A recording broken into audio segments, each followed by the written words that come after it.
Have you ever had a moment so strange, so precisely timed, that it felt like more than coincidence? And have you ever wondered whether a higher power, a compassionate presence was watching over you, guiding your steps from the shadows? Welcome back to the channel. Today, we're exploring a deeply spiritual question that transcends culture, religion, and logic. How do you know when a bodhisattva is reaching out to you? Is it even possible to recognize such a subtle, sacred gesture? And more importantly, how do we respond? This topic has touched countless lives across generations. People speak of sudden peace in the middle of chaos, inexplicable protection during moments of danger, or a symbol, a dream, a vision, a voice that seems to come from nowhere, yet carries profound comfort. Are these just projections of a desperate mind, or are they glimpses into the deeper spiritual matrix in which we live? In Buddhist tradition, Bodhisattvas are not remote deities. They are beings who have realized profound wisdom and compassion, and who delay their own final liberation in order to guide and assist others. They take vows to remain in samsara, this ever-turning wheel of birth and death, until all sentient beings are free. This vow is not just poetic, it is a living commitment that many believe is felt through signs, dreams, synchronicities, and inner awakenings. Let's begin by understanding that spiritual signs are not always grand or theatrical. In fact, they are often quiet, subtle, deeply personal. The purpose of a sign is not to shock, but to awaken. Not to control, but to invite. Consider the first way these signs often manifest: through synchronicity. You're struggling with a question, a crisis, a crossroads, and suddenly, a passage from a book appears, or someone says just the right thing, or you hear a chant, a bell, a name that sends chills down your spine. These are not accidents. In Buddhism, we understand these as moments when your mind and the deeper fabric of reality align. Carl Jung called this synchronicity. Buddhists might call it karmic resonance. Either way, the message is the same: you are seen, you are supported. Keep going. The second way Bodhisattvas may communicate is through dreams. Not every dream, of course, but those that come with a distinct clarity, a light, a voice, or a symbol that leaves a lasting emotional imprint. In ancient Buddhist texts, dreams were considered sacred doorways through which the awakened ones could transmit guidance. Think of the stories where people dream of Avalokiteshvara appearing in a flood of lotus petals, or hear a voice whispering a mantra that brings immediate peace. These are not just mental fantasies, they are transmissions. They arrive not from the ego, but from the heart's deepest openness. And then there are the symbols. Perhaps you see a statue where you least expect it, or a prayer bead appears in your path, or you encounter a moment of deep silence in nature that feels undeniably holy. In each of these cases, the outer world mirrors something awakening within you. That is the secret of spiritual signs. They are reflections, not commandments. They do not instruct, they reveal.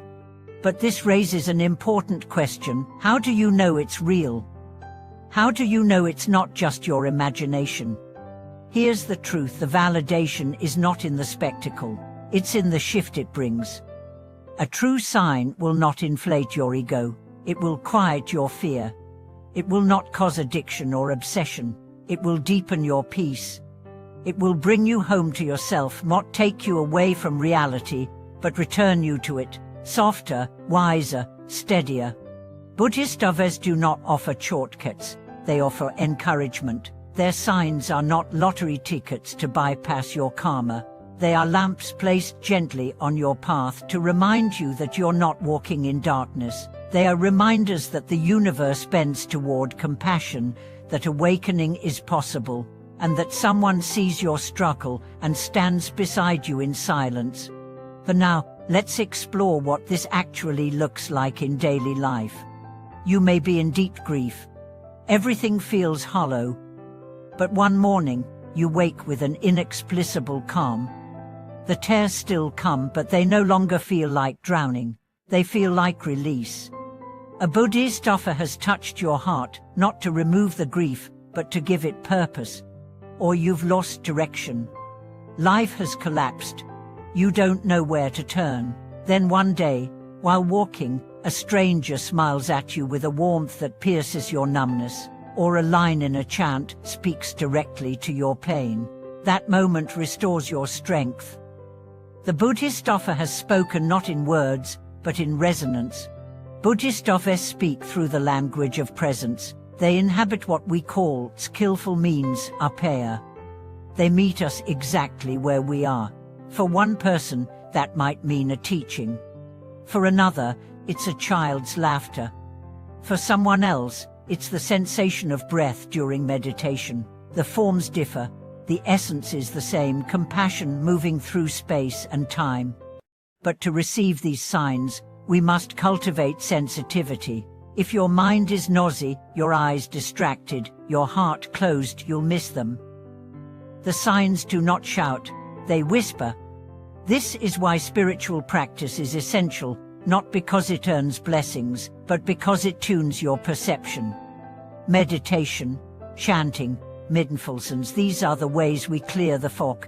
We sharpen the lens, we open the channel.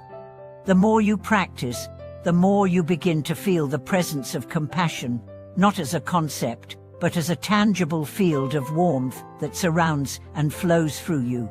This presence is the signature of Bodhisattvas. It is unmistakable once you've touched it. And here is something beautiful. The more you notice these signs, the more they seem to appear. Not because Bodhisattvas are suddenly more active, but because you are more attuned. What was once invisible becomes visible. What once seemed ordinary becomes sacred. This is not superstition. This is sacred psychology. This is the live truth of interdecadence. Bodhisattvas are not beings out there. They are awakened aspects of reality. They exist both as historical archetypes and as awakened potential as within you. When you feel drawn to Avalokiteshvara, you are awakening compassion. When you chant the name of Manjushri, you are invoking clarity. When you meditate on Samantabodhra, you are planting seeds of noble action. And here is the most profound secret. The more you recognize the signs of Bodhisattvas around you, the more you become a Bodhisattva yourself. Yes, you can be someone's sign. Your smile, your patience, your silence, your honesty, these may be the exact message someone needs.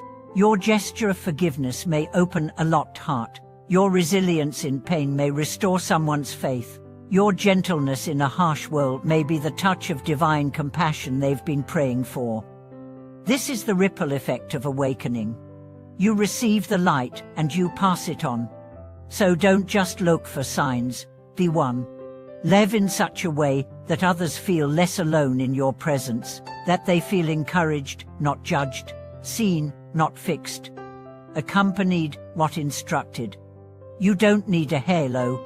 You need a willingness to be present, to listen, to love without attachment, to serve without ego.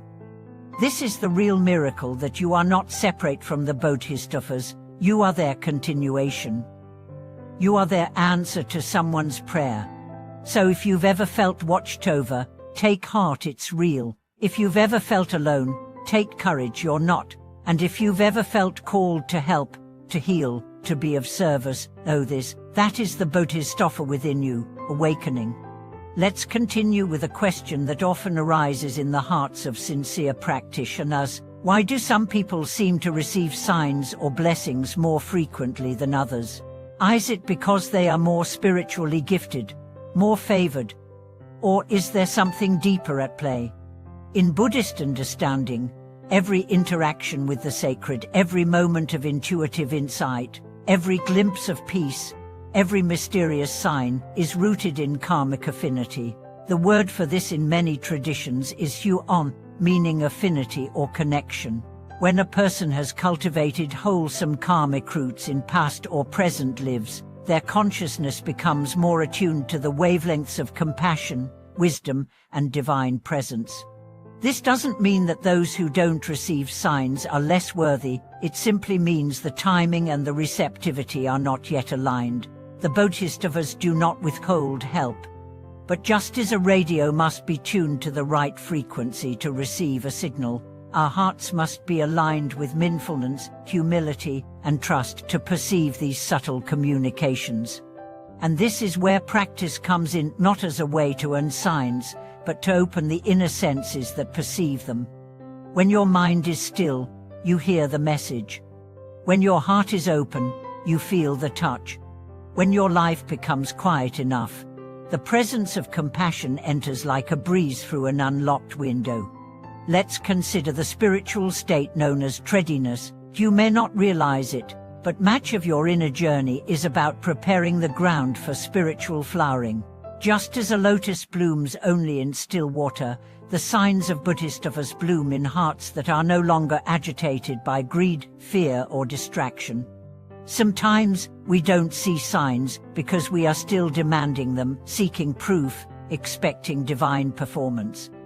But Bodhisattvas do not appear on command. They respond to sincerity, not spectacle. Their language is subtle. Their presence is gentle. They respect the integrity of your journey, never forcing, only inviting.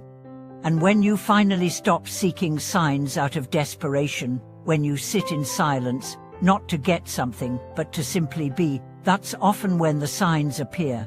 Not because you've done something to earn them, but because you've become quiet enough to hear them.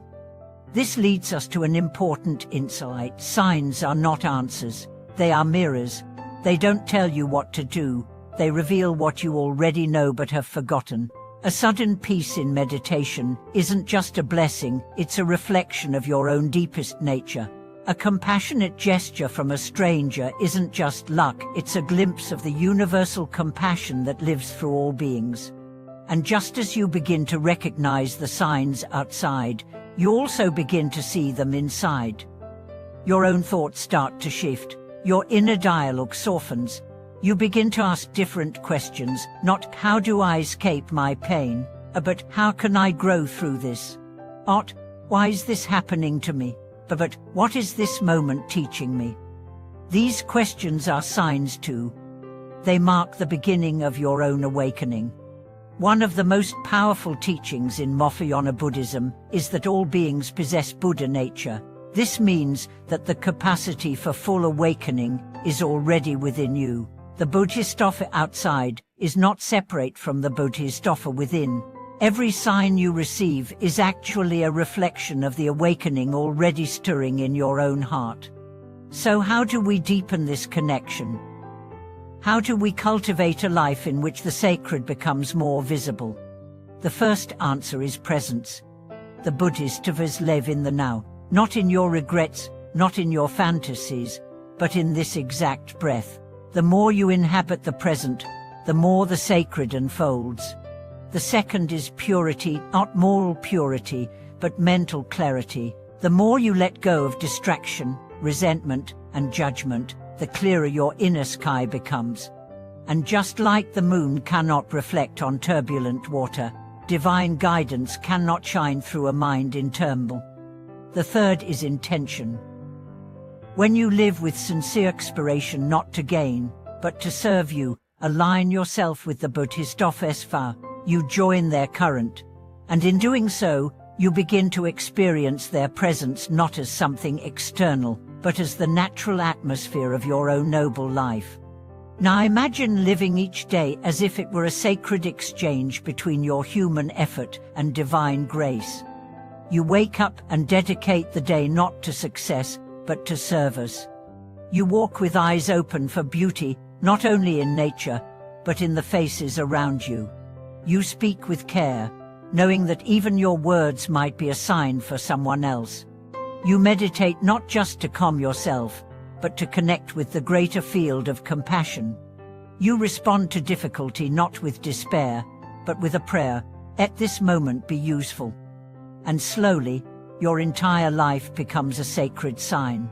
Not because you are special, but because you are sincere, and sincerity has a frequency that Bodhisattvas recognize instantly.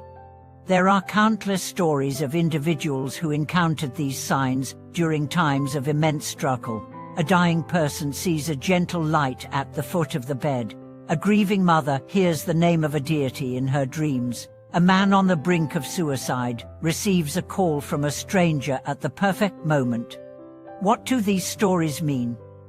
Are they mere coincidence? Or are they the ripples of infinite compassion reaching into the most fragile corners of human experience? From the Buddhist view, nothing is random. Everything is interconnected, and love, real, unconditioned love, has no limits.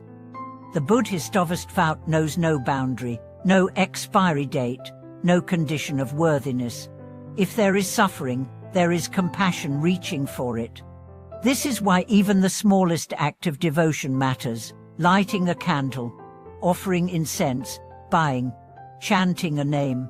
These are not superstitions, they are sacred gestures that align your body, speech, and mind with the current of awakening.